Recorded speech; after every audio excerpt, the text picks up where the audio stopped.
Do you know what I love about riding motorcycles with my friends? Just about everything. As the old Christmas carol goes, oh, what fun it is to ride. And it was just this morning, riding with two great friends through the twisty roads here in Colorado, reaching our destination, which was the Howling Cow Cafe at the Morning Fresh Dairy in Bellview, Colorado. Today, we continue with part 2 of my conversation with Doug Logston of the Motorcycle Sport Touring Association. And yes, Doug was one of those two guys I rode with just this morning. And if you're wondering, hey, is Doug a good motorcycle rider? Yes, he is. Doug is very good. So now let's wrap up our conversation with Doug Logston of the Motorcycle Sport Touring Association. Stay tuned. Recorded in beautiful Loveland, Colorado.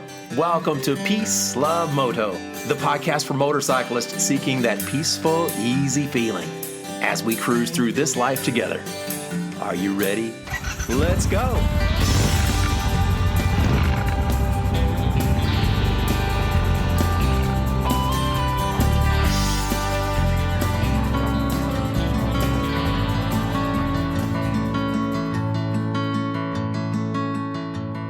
As far as Motorcycle Sport Touring Association, I joined the club in 2000, and it's a social gathering, and it's a national organization, and we've got members in, I don't remember now, but not all 50 states, but the vast majority of them.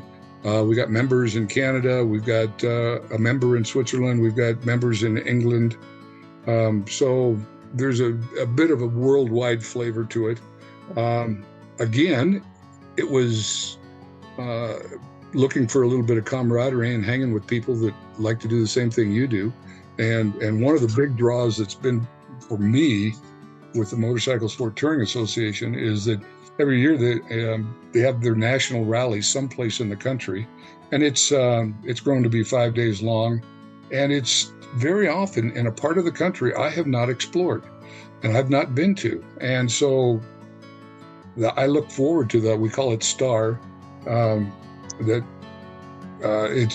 the Sport Touring Association's rendezvous, and I've been going to these things enough times that I recognize people from Ohio, Florida, Texas, Nebraska, Washington State, California, Oregon, and we meet someplace like this last June. We were based out of Knoxville, Tennessee. I'd never been to Tennessee.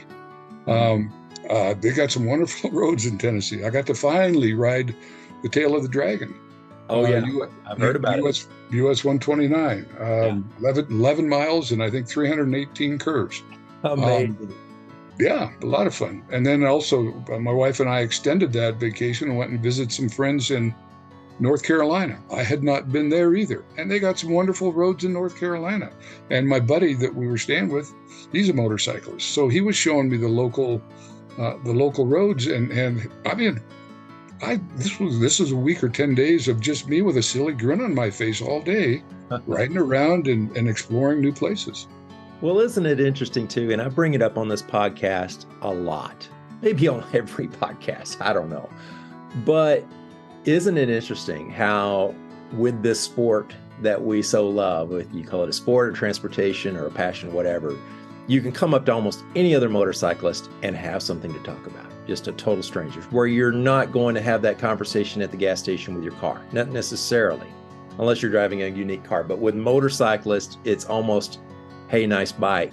And then the conversation goes from there. It seems like it's an instant relationship. Would you agree? Yes, I would. And very often it's people you won't see again, but you're out on the road traveling from point A to point B, and you pull in and buy some gas and maybe get a bottle of water or something. And every now and again, somebody will be bold that isn't on a motorcycle and will walk up to me and ask some questions about my motorcycle or where are you going and that kind of thing. And that's a lot of fun. And what is really special is if there might be another single motorcyclist pull in or be at that gas station or whatever the case may be, and you nod at each other and smile, and when then one walks a little closer to the other and, hi, how are you going? How you doing? Where are you going? And yeah, you spend 10, 15, 20 minutes shooting the breeze, and it's always an enjoyable experience. And I think, and you and I think alike on a lot of levels, but I think both of us approach writing where we are intentionally approachable to other I people, hope so. as opposed to repulsive. I guess maybe that's not the right word, but Your point's well taken. I mean, too often, and still, motorcycling has such a negative connotation for some people, right. And I don't want to underline or underscore that thought process for them. I want to be approachable. I don't think I'm particularly. Yes, I have a beard, but I keep it fairly neat, and it's as gray as it is. I don't think I'm really threatening looking, if you will. I would agree. And my motorcycle is not threatening, if you will. It is not loud. I am the school. I like the school or the thought whereby I want to be there and be gone before people even know I was there. Oh, I love it. Yeah. I don't need a loud pipe to announce me coming and going. I've mentioned it probably even recently on the podcast, and most folks know I work part-time in Rocky Mountain National Park as a tour guide. Love it out there. I've been asked to lead a tour on Saturday morning. It's a big festival going on in Estes Park, and going to be really busy, so I'm going to be leading a tour with Green Jeep Tours into Rocky Mountain National Park. And the reason I say that is because I know very well my guests are going to be coming from all over the country. They're looking for an experience in nature where they'll see wildlife and they'll see mountaintops with snow on it and enjoy the sounds of nature. But we don't want loud bikes. And here I am, I'm a rider. My bike's not loud either. But we don't want the loud bikes to come in and spoil that for them, right? And especially if you top it off with having a loud radio or a loud stereo system associated with your bike. That, to me, that sends the message that we don't want to send. Yeah. Well, the old adage is loud pipes save lives. No, loud pipes risk our right to ride. If we upset enough of the public, we could be voted entirely off public roads. I don't want to go there. I've not thought about that, Doug. That's so right and so important. Right. Yeah. I could go all day on that, and I probably shouldn't, but my wife and I enjoy sitting on our back patio in the evenings. After dinner, we just like to sit out there, sometimes listen to music, but it's when all the loud bikes come through, that's just annoying. So the subject of a different podcast, maybe, but we're definitely on the same page there. Hey, maybe just to kind of wrap this up, you and I met initially through an event that we both have a great admiration for, I would say, for its purpose, and that would be the Distinguished Gentleman's Ride in support of Movember, specifically supporting men's health issues, prostate cancer, and suicide prevention. What drew you to the Distinguished Gentleman's Ride, Doug? I'll be honest with you, I was aware of it, I'm going to say 8 or 10 years ago, but I never participated because I, quote unquote, had the wrong style motorcycle. My understanding was that it was specifically for cafe racer style motorcycles. And though that is one of my favorite styles of bikes, I didn't own one. And so I thought I could not participate. Well, a dear friend that I met through Motorcycle Sport Touring Association, who lives down in Colorado Springs, Bob Maddox, this year was his third ride. And I got to talking to him about it because he asked me to support him. And I said, I'll be happy to. And I said, I'd love to do this, but I got the wrong bike. And he said, don't let that stop you. Yeah. And I said, what? And he said, yeah. He said, that is, they encourage that, but he said, it is not a requirement. And so that's when I started looking into it a little more closely, and then signed up and took a chance and found out that Ron Francis was heading up the ride in Fort Collins. And I've heard of that guy. We swapped an email or two, and then we got to meet on, I think it was May 21st, as I recall, at the BMW Triumph shop in Fort Collins. And what I thought was a lot of fun was trying to quote unquote dress up and look dapper. Oh, isn't that fun?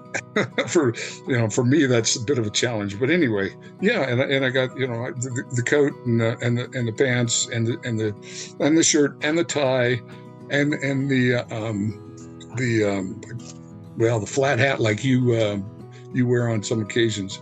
Yeah. It was a lot of fun. And then to pull in and see the variation of the variety of the bikes and the way the participants were dressed, I want to do it again. I'm going to do it again next year, and the year after that. I'm excited. I hope I'm able to host it again in Fort Collins, and I would be just thrilled to the opportunity to ride with you and other ladies and gentlemen who dressed in that dapper manner. Something that, again, I've probably mentioned it on the podcast a number of times, but to me, the Distinguished Gentleman's Ride is one of those things where you can walk up to a total stranger, give them a big hug, and say, hello, my name is Ron, or whatever, and because you're already like-minded, but I think you're, if this is a word, like-hearted too, because we're there for a reason. And I know, Doug, you're not going to say this yourself, but I'm going to say it. Doug, you were the highest fundraiser in the entire event for Fort Collins, and you got the award. As you know, you got the award for raising the most funds toward the Movember Foundation, again in support of men's health, suicide prevention, and prostate cancer research. So I want to publicly thank you on this podcast again for being the number one fundraiser, getting first place for that, and just can't thank you enough. Well, thank you very much, and I will say I had some generous folks willing to contribute to the cause, and that was just a matter of me going and talking to them, asking them to support me, and this is what the money's being spent for, and they agreed that it was worthwhile. So we'll give you some money. Oh yeah. Well, we'll support you, and yes, it all went to Movember. Yep. To that extent, as far as meeting people, I got to tell you, and you may or may not remember this young man named Andrew. He was on a 1981 Honda GL 500 that he had turned into a cafe racer. He was one of the younger participants there. He and I have kept in contact, and he's a student. He's California resident, but he's attending Colorado State University. So he's living here in Fort Collins, and got to shoot in the breeze with him, and he said, well, let's go ride someplace sometime. And I must confess that we finally did, and that was last Saturday. Invited him on an MSTA ride that took off from Loveland and ended up in Evergreen for lunch, and then came home. And delightful young man, and the most, he was certainly the youngest person at our table of 15 people, but very, very interesting young man. He's studying mechanical engineering, and he's got some plans that I think are fascinating. So anyway, just again, by chance, we're at the same motorcycle event. He likes motorcycles. I like motorcycles. Let's sit down and talk. It's a beautiful thing, isn't it? I consider myself so fortunate that I found this sport that, just like the title of the podcast, I oftentimes find inner peace, at least for a little while, from the seat of a motorcycle. And then with the added bonus of getting to virtually show love and support for somebody else through either events or just a hello out on the road and say, hey, you want to go get a cup of coffee? And I just feel so fortunate that we have this gift in the garage, I might say, this gift in the garage that takes us down to the road and takes us to our happy place, at least for me. Oh, well said. Well, Doug, I want to thank you very, very much again for the privilege of meeting you associated with the Distinguished Gentleman's Ride, for all your work to fundraise there, for being just a heck of a nice guy. And I look forward to a long friendship and some plenty rides down the road. Wonderful. And yeah, I hope our paths cross. I will tell you also, I'll drop another name. Yeah. Brian Owens joined us on the lunch ride last Saturday. Yes. I got to see his new scooter. That's right. Did he mention that ours are identical? Yes, he did. He's thrilled with his ride. And so it was good to see him because Brian and I have used to ride with some frequency, but it was probably 6 or 8 years ago. Just for the listeners to know, Brian Owens is my neighbor, lives very, very nearby. We both have purchased BMW R1250 GS Adventures. We both have them, and we're very, very close in proximity to each other. I would have joined you guys, but last weekend, from Friday through Monday, actually, I was on an extended ride with my brother-in-law from Texas, who came out to join me, and we were riding out through Moab and just had a wonderful time. Jim was riding a Triumph Tiger 900 Pro, and of course that was on my GS, and we did some off-roading following the Colorado River, and ended up going through Glenwood Springs and then down into Moab, and just had a wonderful time. Otherwise, I would have joined you and Brian out on the road. Well, next time. Again, Doug, I can't thank you enough for everything, and we'll be in touch real soon. All right. Well, thank you for the opportunity, and I hope that the listeners find your thoughts entertaining as well as informative. And so this concludes my conversation with Doug Logston of the Motorcycle Sport Touring Association, and someone who I'm very proud to call my friend. Thank you so much for tuning in, and if you like the show, thank you for sharing it with your friends. So until we meet again, I wish you peace, and I wish you love.